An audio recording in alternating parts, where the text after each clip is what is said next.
अस्सलाम वालेकुम। जैसा कि आपको पता है कि आज बायोलॉजी एफपीएससी का पेपर था और उसका जो इंग्लिश पोर्शन था वो तो काफ़ी डिफ़िकल्ट था, लेकिन बायोलॉजी का नॉर्मल था, पेपर अच्छा था, इसका इजी पार्ट था। लेकिन जो इंग्लिश का पेपर था वो बहुत ही मुश्किल था।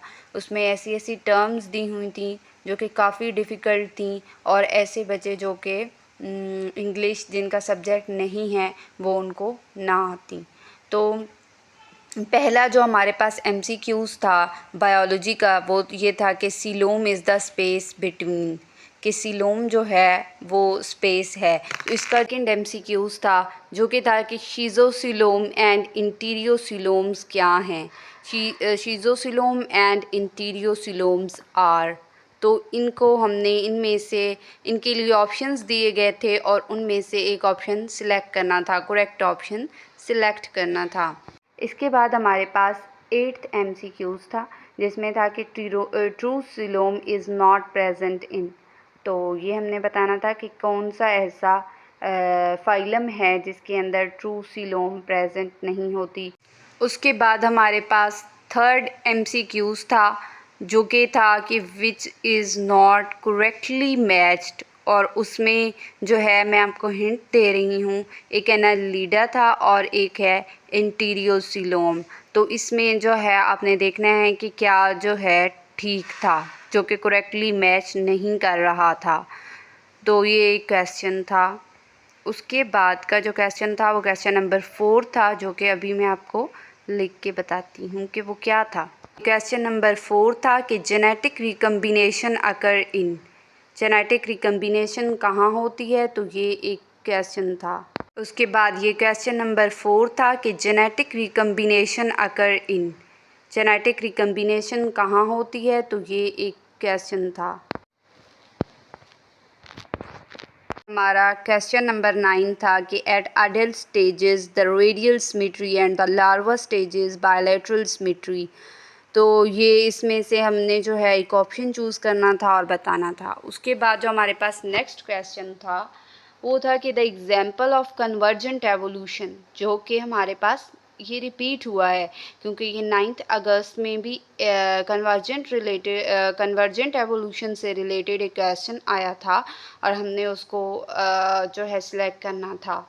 उसमें जो है उन्होंने पूछा हुआ था कि कन्वर्जेंट एवोल्यूशन क्या होती है। फिर उसके बाद हमारे पास जो 11 एमसीक्यूज़ था वो था कि एपिस्टेसिस को डिफ़ाइन करें कि एपिस्टेसिस होता क्या है। तो ये भी हमारे पास 9 अगस्त के टेस्ट में आया था और ये अब दोबारा रिपीट हुआ था। तो इस तरह से बाकी जो एमसीक्यूज़ थे, चूँकि ये जो टेस्ट था ये जो है बीएड की बेस पे था, तो ये जो है सिलेक्टेड स्टूडेंट ही दे सकते थे। जैसा कि मतलब जिनके पास बीएड की डिग्री थी वो ही सिलेक्टिव स्टूडेंट ही इसको जो है अटेम्प्ट कर सकते थे पेपर को। तो उसके बाद हम 12 एमसीक्यूज़ पे जाते हैं। The 15 MCQs is which protein in the DNA foldings are, तो एक ये हमने लगाना था। The 16 MCQs is which protein for binding of microtubules are.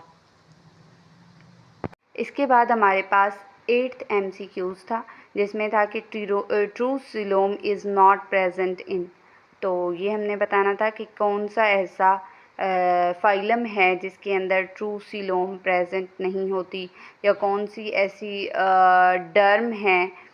अब एग्जैक्ट जो है मैंने जो ये जो पेपर था उसकी एग्जैक्ट जो है मुझे टर्म्स याद नहीं हैं कि एमसीक्यूज़ में वो नीचे ऑप्शंस क्या थे, लेकिन मैं जो है आपको, अगर आप इसमें चाहते हैं कि मैं आपको इनके आंसर्स शेयर करूं तो आप कमेंट करके मुझे बता सकते हैं। हमारे पास जो है 14 MCQs था कि natural selection as a mechanism of evolution is given by, ये भी रिपीट हो चुका है 9 अगस्त के टेस्ट में। जैसा कि आप खुद ही देख रहे हैं कि ये जो सारा पेपर आया हुआ है ये सारा किंगडम एनिमिलिया से ही रिलेटेड है, तो सारा पेपर जो है किंगडम एनिमिलिया से ही आया हुआ है। और ये है कि जो है आप अगर एफएससी की बुक को थोड़ा अच्छे से रीड कर लें तो आपका पेपर जो है अच्छे से हो जाता है, मतलब ठीक हो जाता है। लेकिन आपको जो है ना इसके लिए थारोली पढ़ना पड़ता है बुक्स को। और इसके अलावा बीएससी की भी ज़ूलॉजी की बुक को आपको रीड करना चाहिए पेपर के लिए, एफपीएससी के पेपर के लिए। तो ये जो है हमारे पास एक 7th एमसीक्यूज़ था जो कि था कि characteristics of coelom of nematode. तो नीमाटोड में जो है सीलोम की कैरेक्टरिस्टिक्स हमने बताया। एमसीक्यूज़ था ये है कि the two species triggers the evolutionary change. तो इसका एक ऑप्शन हमने सिलेक्ट करना था। उसके बाद हमारे पास 16 एमसीक्यूज़ है कि the primary driving force behind the evolution is. तो ये हमने लगाना था एमसीक्यूज़। तो इनमें जो है करेक्ट क्या था वो ऑप्शंस में ही हमने एक ऑप्शन उनमें से करेक्ट ऑप्शन सेलेक्ट करना था।